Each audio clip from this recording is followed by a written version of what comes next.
toxic masculinity. Quasi-breaking news, James O'Keefe has been banned from Twitter.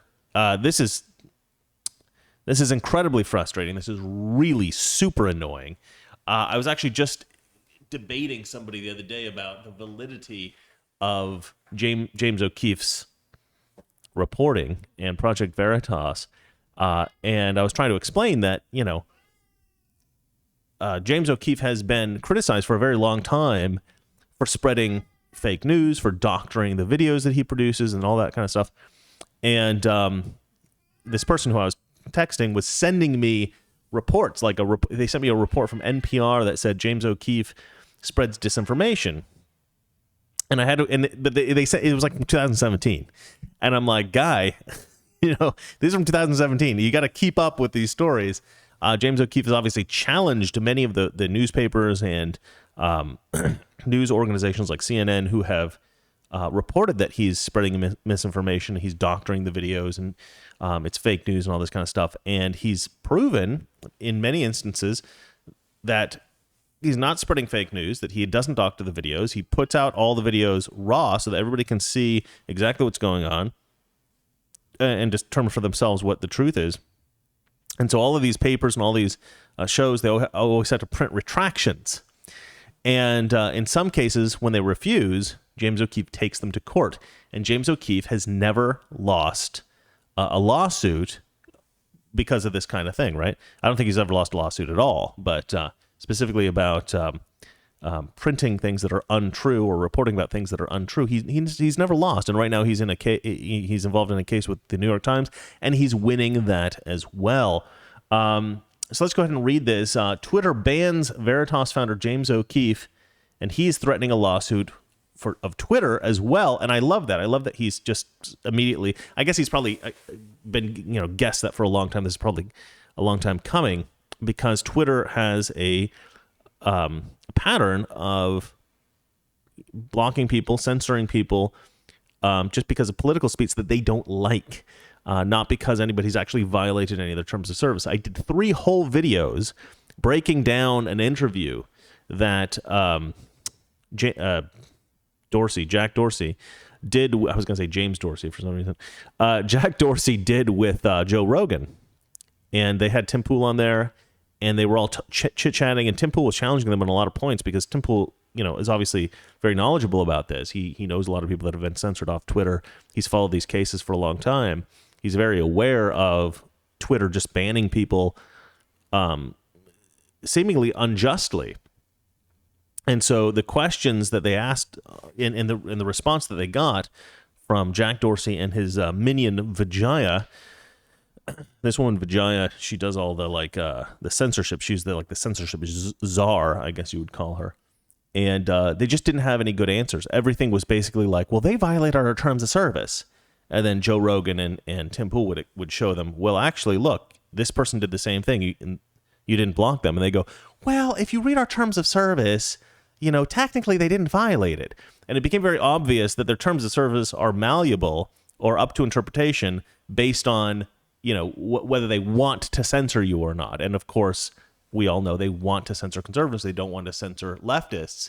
And so leftists, somehow the terms of service are always interpreted in some way that, not terms of service, what do they call it? Their guidelines or whatever it is. So somehow their rules are always interpreted in such a way that is generous, and positive to a leftist, to anybody who's a Democrat. And then it's obviously the most uncharitable interpretation for a conservative. They always get banned or punished in some way on Twitter. So we see here, let's go ahead and just read some of this. This is in Forbes. Forbes is obviously a more of a left-wing publication. This is not a right-wing publication.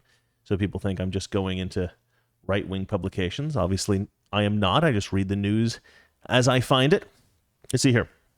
Twitter permanently banned Project Veritas founder James O'Keefe on Thursday, accusing the controversial right-wing personality of violating the social network's spam and platform manipulation rules. But O'Keefe says he plans on suing Twitter in response. See, this is a weird thing. I've never actually heard about Twitter banning anybody specifically for this reason.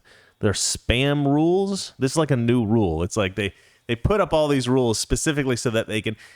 Twitter rules, as far as I'm concerned, do not exist for any kind of utilitarian purpose. They're not there to help create harmony or peace or unity or anything good. Oh, Valeria says she's going to be here at 6:30, ladies and gentlemen. So we'll get her halfway through the broadcast. They're simply there as weapons, right? They created these rules as weapons so that they can feel justified in taking people off the platform that they don't like, and they can say, oh, look, we're justified because we had this rule in place already. Well, maybe you had the rule in place there just so you could take people off that you don't like. So it's all BS, right? Their rules are BS. But let's see here. So it says, key facts: O'Keefe's suspension is permanent, a Twitter spokesman told Forbes. The spokesperson cited Twitter's platform manipulation and spam rules, which prohibit users from running fake accounts and using multiple accounts to artificially amplify or disrupt conversations, though the company did not point to any specific infraction. I don't believe that James O'Keefe did this. I don't believe Project Veritas did this. I have no idea what the hell they're talking about. My guess is that at some point somebody probably used a fake Twitter account to talk to somebody, and get Project Veritas some kind of information, and then Twitter somehow connected that to Project Veritas, and that was what they used as justification. It's probably some kind of convoluted thing like that. They're targeting Project Veritas. They're trying to get rid of them, and so they're probably looking for some way to do it.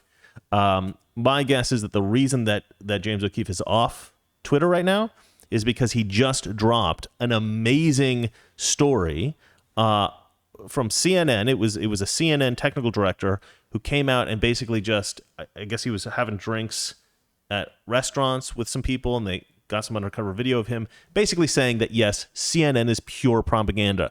We're told to produce this propaganda. This technical director agreed with it, and he was like, yeah, this is just to benefit Democrats, this is just to benefit us and CNN, and it has nothing to do with the truth. And, to me, this is like an earth-shattering revelation. I mean, this was fantastic. This should be news that's on every single news channel. This should be in every single newspaper. But, of course, the left, controls much of the media, so you won't see it in many places. But it was so damning. It was so, it made CNN look so bad that I think that they probably reached out to Twitter and said, can you get Project Veritas out of here? Or maybe the people at Twitter just didn't like it. And they're like, oh, he's making CNN look bad. We don't like that. And they got rid of him. I don't know. O'Keefe told Forbes in a statement he plans on suing Twitter for defamation next week, denying that he ever operated fake accounts. And I believe him because he keeps winning lawsuits. So, the stuff he's saying has been proved in court. So, he's a reliable guy. He's a hell of a lot more reliable than, say, the New York Times or CNN or MSNBC or any of these places. Key background: Project Veritas is known for carrying out hidden camera stings on media outlets and left-wing groups. That's actually very fair. That's what they do. And it's often accused of posting deceptive videos and spreading out-of-context claims. Despite the fact that I don't think they even should have put that in there, that is in fact true. They are often accused of posting deceptive videos. And then they put in parentheses here, the group has denied these allegations. Not only have they denied the allegations, they've disproved those claims, which is what they probably should have put in here. Most recently, the group released a sting of videos targeting... A sting. Sorry, sting was earlier. I read it again. Most recently, the group released a string of videos targeting CNN. It leaked audio from months worth of CNN editorial meetings last year, and it posted videos of an apparent CNN staffer claiming not just a staffer, technical director. I mean, it's a pretty important guy over there at CNN, claiming the network deliberately tried to undermine former President Donald Trump and his allies. I mean, there's so much good stuff in there. He talked about how they went after Donald Trump with no evidence, just speculation, but presenting it as news, specifically trying to get Trump out of office, specifically trying to help Biden, specifically trying to make Biden look like he's healthy when they don't think he actually is. He talked about how this attack on Matt Gaetz, although they have no evidence to actually support any kind of accusation against Matt Gaetz, they're going after him hardcore because they don't like him. He's a Republican, and he's aggressive, and he's difficult for the Democrats, and so they wanted to try to take him out. So they're acting like a hitman, trying to take out Matt Gaetz. And all these guys are going after Matt Gaetz, even though Matt Gaetz is probably innocent of anything he's being accused of. That doesn't matter. They're going to make it look as much as they can like he's guilty, whether or not he's even ever actually officially accused of anything. Let's see here. Project Veritas was itself suspended from Twitter 2 months ago for violating the social network's privacy information policy. OKeefe was temporarily logged out of his account at the time, but was later reinstated. The privacy thing is kind of funny. Like, if you post, like, this person works at CNN, and they're like a CNN reporter and everybody knows it, is that a violation of privacy? Obviously not. And certainly if a Democrat posted that about a Fox reporter, that would be fine. But that's the kind of weird thing where you could, CNN or the people at Twitter might say, oh, this is a violation of our privacy policy, and then ban somebody. And that kind of thing does happen sometimes. And then what usually happens when it's something as egregious as that is that they'll let the person out of Twitter jail and they'll say, oh, that was a mistake. But it only is ever a mistake. They only ever make mistakes against conservatives. They never seem to make mistakes against leftists. And they never seem to ban leftists. All of this kind of stuff, it only ever goes one way. It's anti-conservative. We know what the story is, guys. All right, surprising fact. Let's read the surprising fact.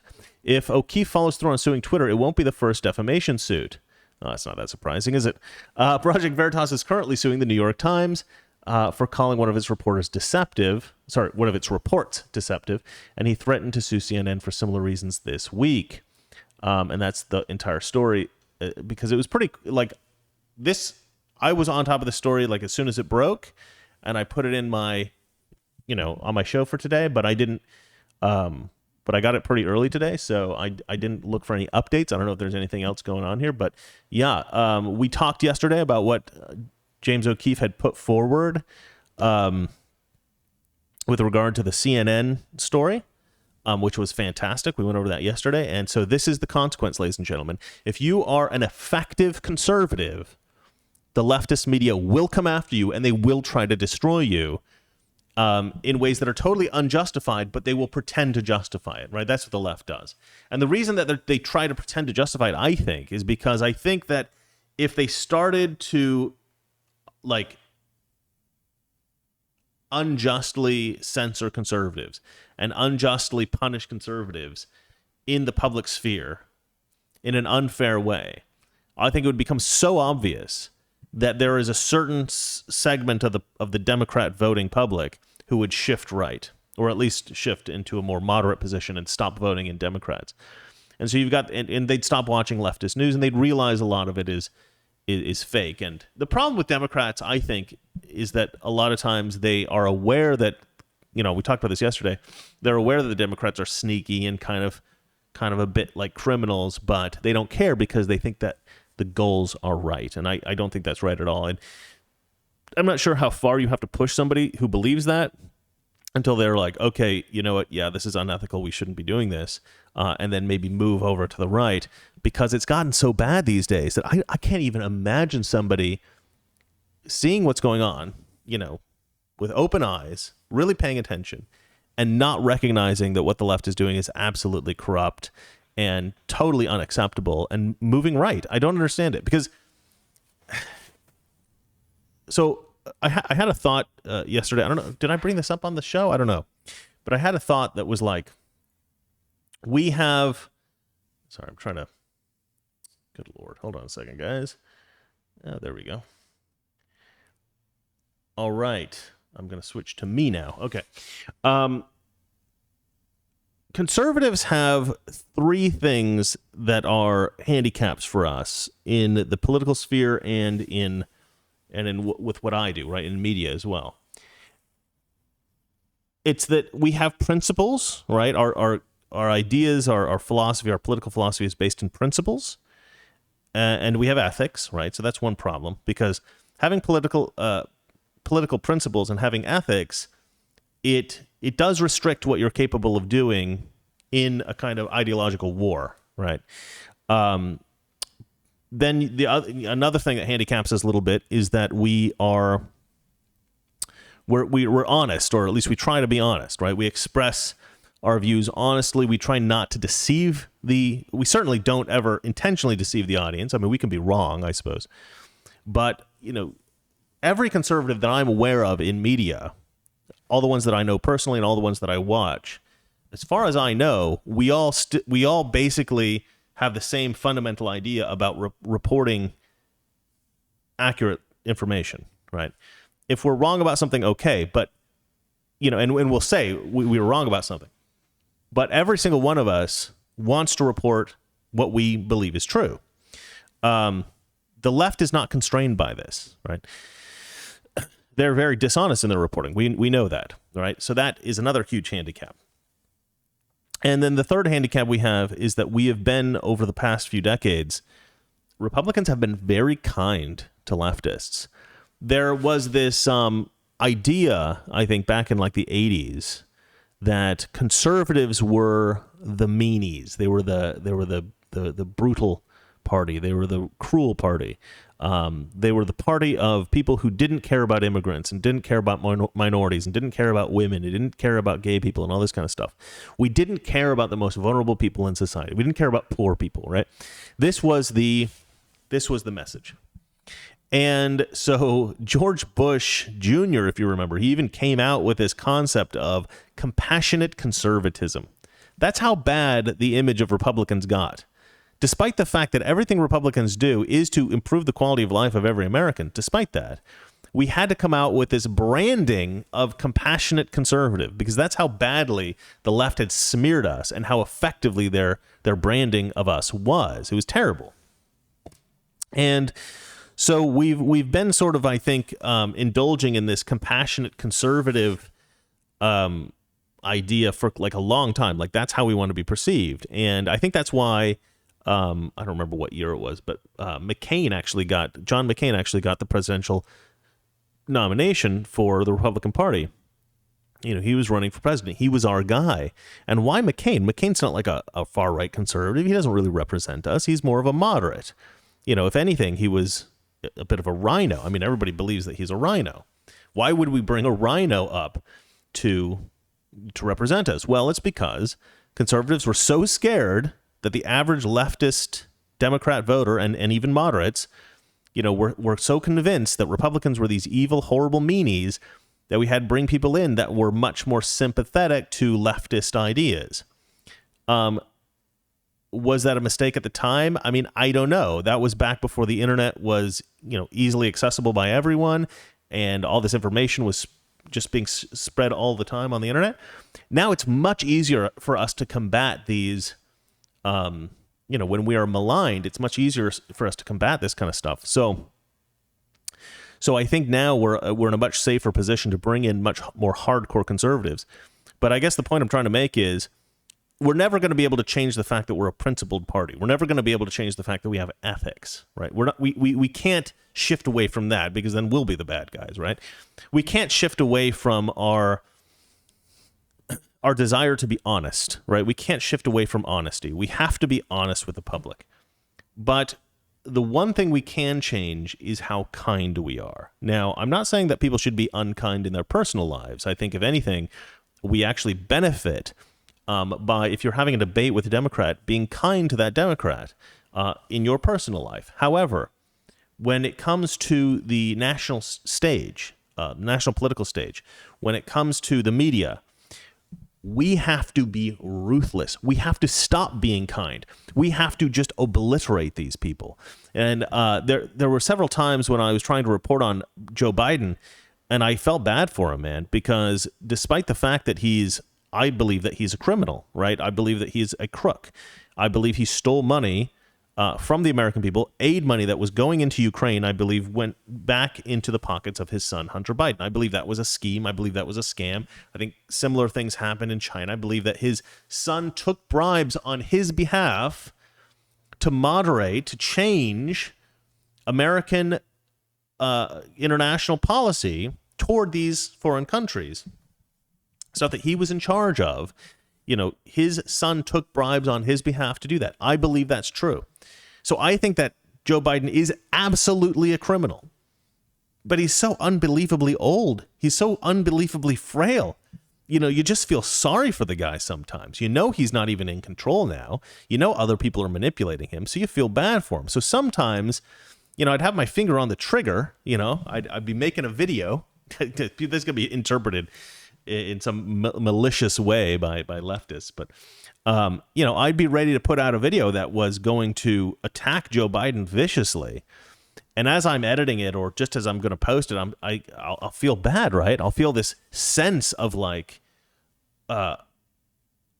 almost guilt or almost regret, like I'm going to attack this poor old man, But fortunately, I also have other guiding things in my life, right? Like I feel an almost supernatural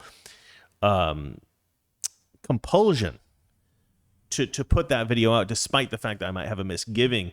It's almost like, I feel compelled, like, okay, no, despite the fact I feel bad for this guy, I can't let that sympathy become a weakness and stop me from going after him. And I think all of the conservatives on social media, all of the conservatives in, who do what I do on like YouTube or Newsmax or Fox or whatever, a lot of you guys hate Fox. I think I said something sympathetic about Fox in one of my last videos, and everybody got mad at me, like, how can you be sympathetic of Fox?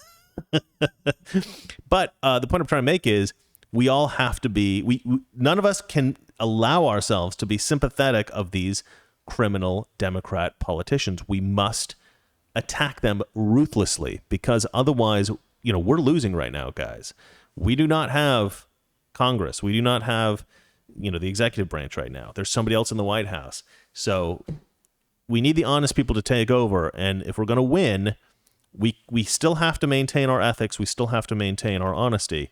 But we need to do away with the just ridiculous level of kindness. We're too damn nice to these disgusting, degenerate Democrats. We need to destroy them. Okay? We need to destroy them politically.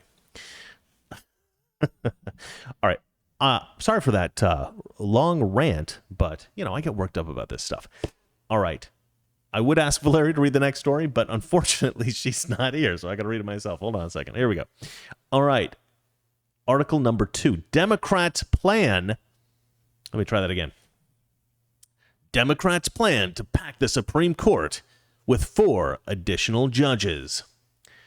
Okay, so this is an interesting story because... Let's see here. This is an interesting story because this was actually later rejected by Nancy Pelosi.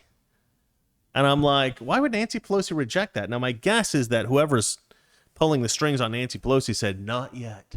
This isn't the way. Toxic Masculinity. Weekdays, 9 p.m. Eastern, 6 p.m. Pacific.